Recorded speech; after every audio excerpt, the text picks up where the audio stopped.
When I met Andy, I was stunned because I met a person who was totally introverted, that it was very difficult to get more than one sentence out of it at a time. And he reminded me of the color beige. Very, very little personality. But, behind those glasses was a genius.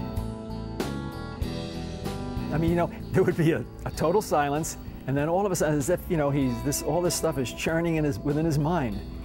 And he would never crack a smile. I never saw Andy Warhol smile. Never. And he would come out with these hilarious remarks. He said that death was very embarrassing because you weren't back there taking care of the things you were supposed to take care of. Marvelous abstract thinking, if you found any of it.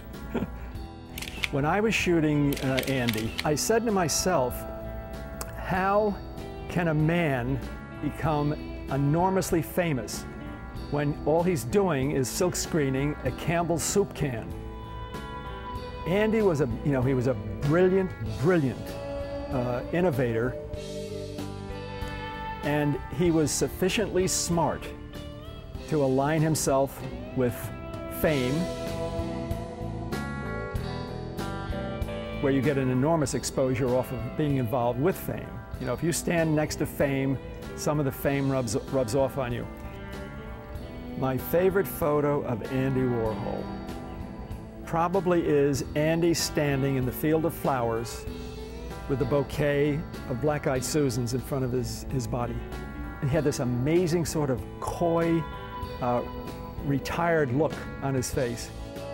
Suddenly, you see Andy standing there, backed by one of his flower canvases, and here's a person that was completely at ease, and he really got into it. He loved the work, but he loved participating. It was like a dream world. I think a part of his existence was a dream world with the things that he did. And once again, here was someone, a kindred spirit, that had a wild, goofy imagination, and he enjoyed that sort of thing. The greatest impression that he made upon me was that here was a man that was totally, totally dedicated to his art. I mean, he loved his mother, and he used to go to church with her every Sunday and all of this.